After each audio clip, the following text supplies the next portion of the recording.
내가 꿈꾸던 은퇴 생활은 이런 것이 아니었다. 매일이 고통의 연속이었다.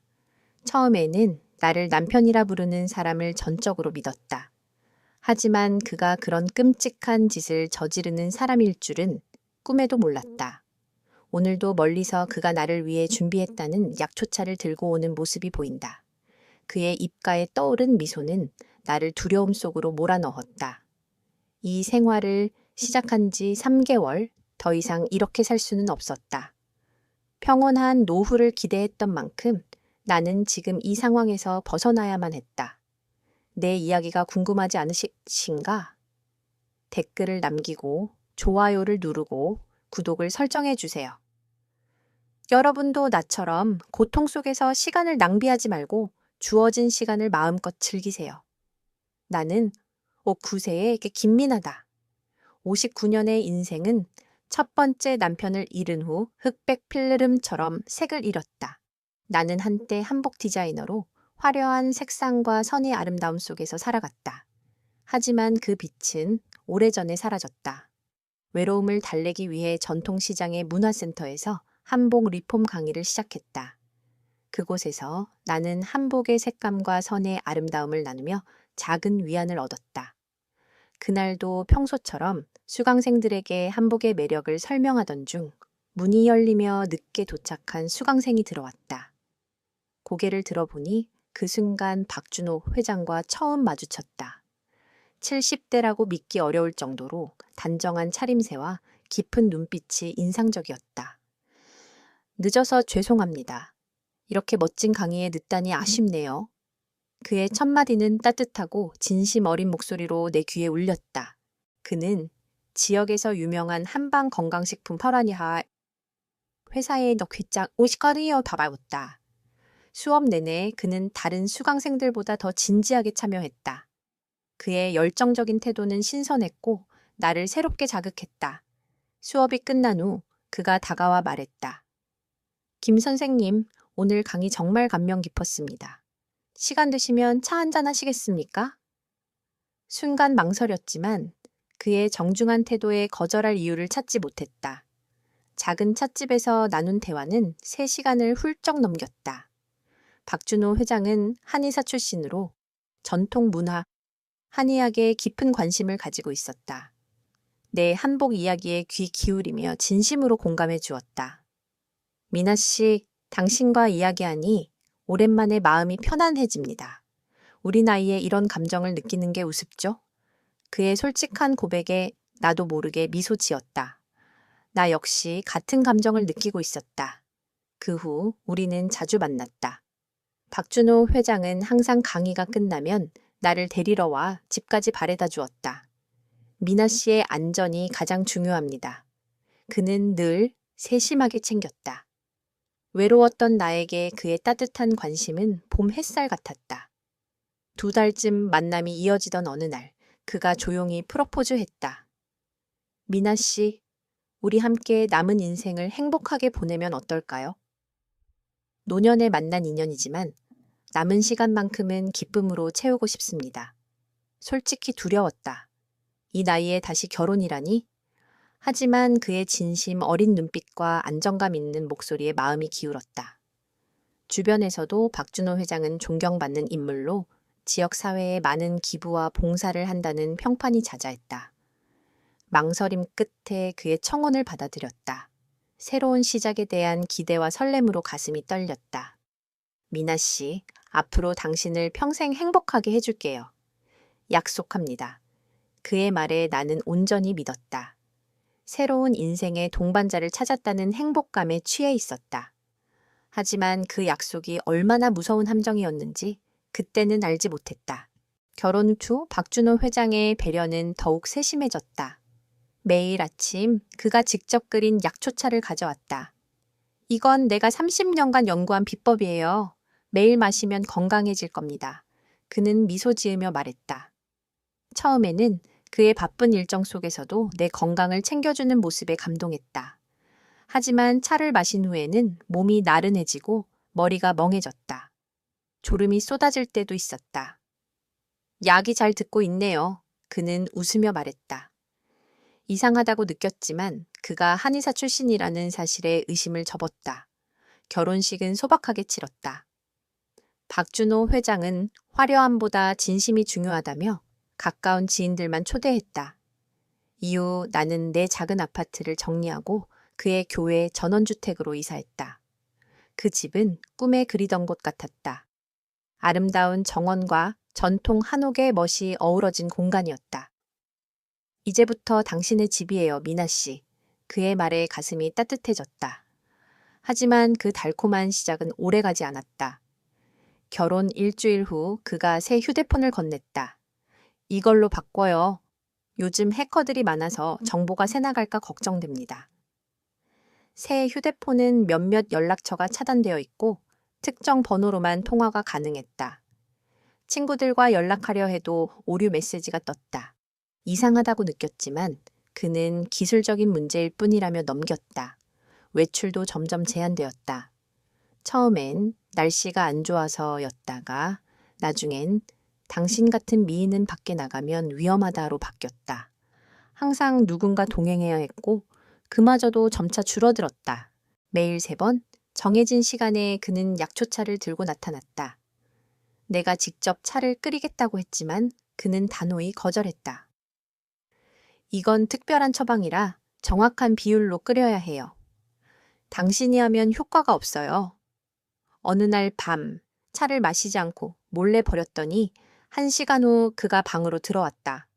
그의 눈빛은 날카로웠다. 차를 안 마셨군요. 왜죠? 심장이 쿵쾅거렸다. 어떻게 알았을까? 그제야 깨달았다. 이 집 어딘가에 감시 카메라가 있다는 것을. 차를 마실 때마다 머릿속이 점점 흐려졌다. 예전엔 선명했던 기억들이 뿌옇게 지워졌고 판단력도 약해졌다. 어떤 날은 아침에 일어났는데 전날 저녁 일을 전혀 기억하지 못했다. 여보, 이 채에 뭐가 들어있는지 정확히 알려주실래요? 용기를 내어 물었지만 그의 표정은 순간 어두워졌다가 금세 미소로 바뀌었다. 걱정 마세요. 당신을 사랑하는 내가 해로운 걸 줄 리 없잖아요. 하지만 그 말에는 서늘함이 담겨 있었다. 이건 사랑이 아니었다. 나는 점점 차가운 통제의 소용돌이 속으로 빨려 들어가고 있었다. 결혼 2달째. 저택은 감옥처럼 느껴졌다. 창문마다 보안 장치가 설치되고 정원을 둘러싼 높은 담장, 항상 잠긴 대문. 여보, 오늘 친구들을 만나러 나가고 싶어요. 조심스럽게 말을 꺼냈지만 그의 눈빛이 차갑게 변했다. 밖은 위험해요. 요즘 노인들을 노리는 범죄가 많다고 뉴스에서 나오지 않았나요? 항상 그랬다. 내 요청은 위험하다, 걱정된다는 말로 거절되었다. 그는 매일 회사에 출근했지만 나는 넓은 저택에 혼자 남겨졌다. 가사도우미와 경비원들의 눈빛에서도 감시의 기운이 느껴졌다. 아침에 일어나면 머리가 깨질 듯 아팠고 온종일 피로감에 시달렸다. 간단한 계산도 어려웠고 어제의 일을 기억하지 못하는 날이 늘어갔다.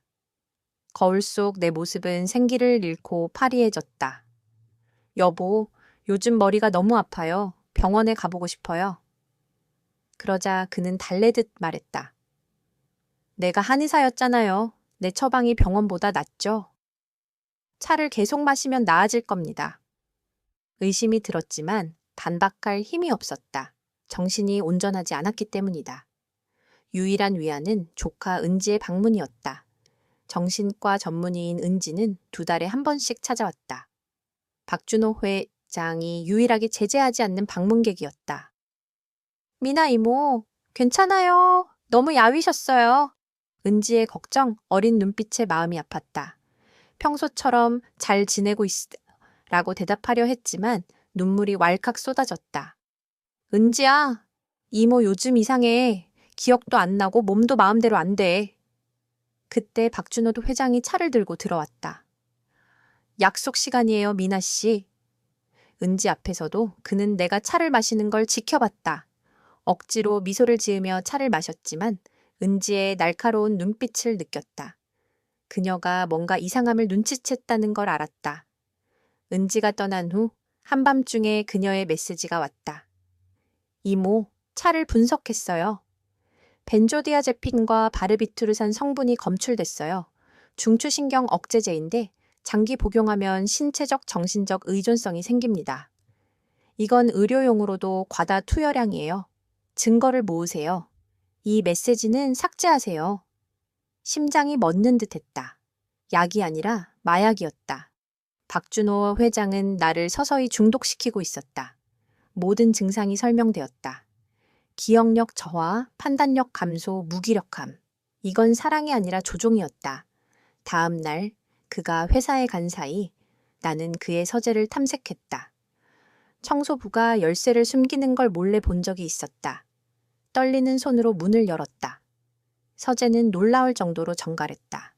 의학 서적들이 가득했고 책상 위에는 노트북이 있었다. 잠겨있지 않은 서류 캐비닛을 열자 이름이 적힌 폴더들이 눈에 띄었다. 박미영, 천세계 경과식 용천, 자살, 이수진 2002-2008, 심장마비, 최은혜 2001-2017, 약물 과다 복용. 각 폴더에는 약물 투여량, 신체 반응, 심리 상태 변화가 기록되어 있었다. 마치 실험 일지 같았다. 그리고 나선난 내 이름이 적힌 폴더를 발견했다. 미나, 실험 시작 3개월 차, 약물 저항 강함, 용량 15% 증가 필요, 예상 수명 1년 이내. 숨이 막혔다. 나는 그의 4번째 희생자가 될 뻔했다. 사랑이 아니라 잔인한 인체 실험의 대상이었다. 공포를 넘어 분노가 치밀었다. 나는 휴대폰으로 주요 페이지를 촬영해 은지에게 보냈다. 현관문이 열리는 소리에 서재를 황급히 나왔다. 그 후 나는 차를 마시지 않기로 했다. 영화 속 환자처럼 마시는 척하고 몰래 버렸다. 이틀 뒤 머릿속 안개가 걷히는 느낌이 들었다.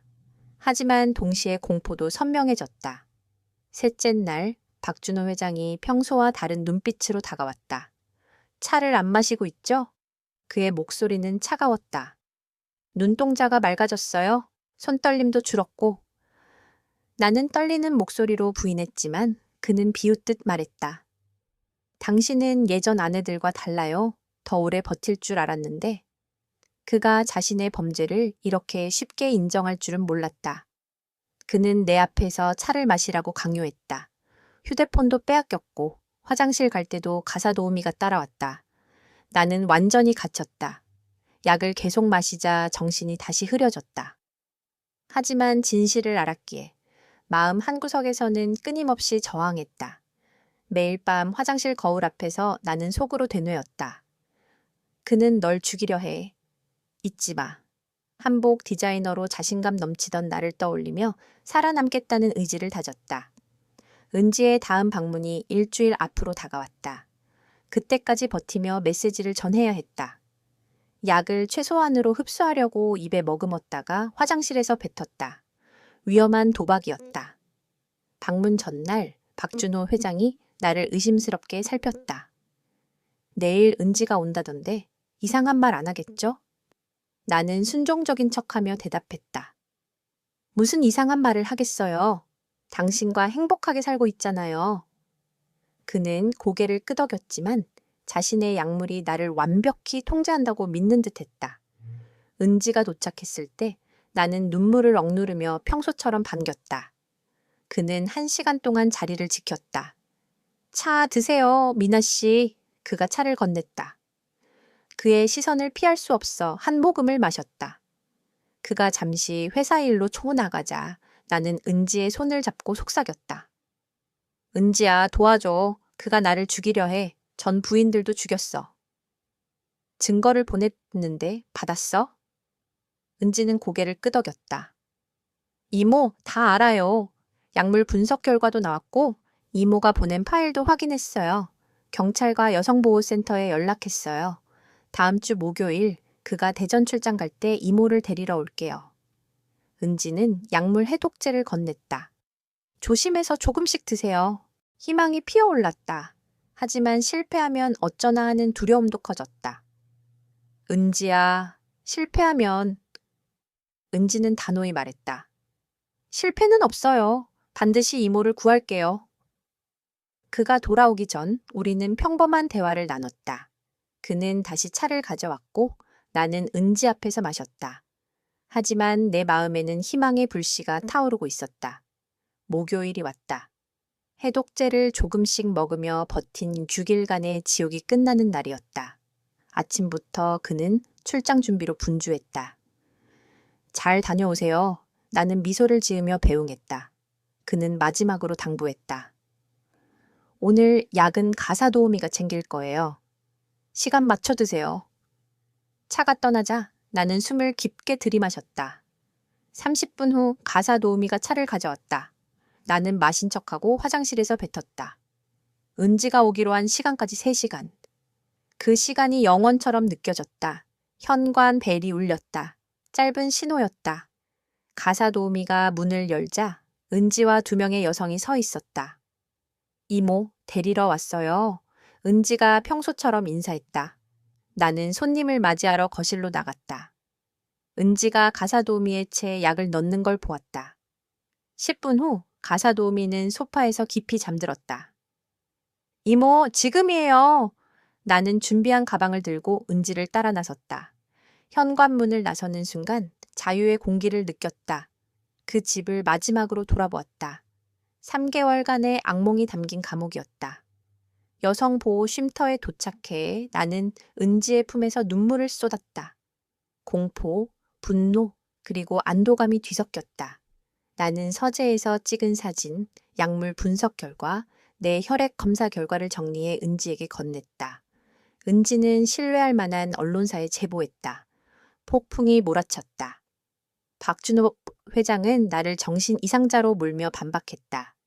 내 과거 사진과 왜곡된 정보가 인터넷에 퍼졌다. 하지만 이번엔 달랐다. 나는 혼자가 아니었다. 나는 공개적으로 맞서기로 했다. 기자회견에서 떨리는 손으로 마이크를 잡았다. 저는 김민아입니다. 박준호 회장의 4번째 부인이었고 4번째 희생자가 될 뻔했습니다. 저는 살기 위해 도망쳤고 또 다른 피해자가 나오지 않길 바랍니다. 눈물을 참으며 약물, 감금, 학대를 밝혔다. 연매견 후 은지가 나를 안아주었다. 공포는 여전했지만 침묵하지 않는 내 선택이 옳았다고 확신했다. 공중의 분노가 커졌다. 경찰은 그의 집과 회사를 압수수색했고 지하실 비밀 실험실과 약물 샘플이 발견되었다. 그는 공항에서 도주하려다 체포되었다. 재판은 6개월 이어졌다. 법정에서 그를 다시 마주했을 때 나는 더 이상 두려워하지 않았다. 그는 자신의 범죄가 드러난 노인일 뿐이었다. 그는 살인, 감금, 학대 혐의로 25년 징역을 선고받았다. 판결이 내려진 순간 내 마음은 고요했다. 정의가 실현되었지만 상처는 쉽게 치유되지 않을 터였다. 보상금으로 나는 여성 보호 쉼터의 절반을 기부하고 작은 한복 공방을 열었다.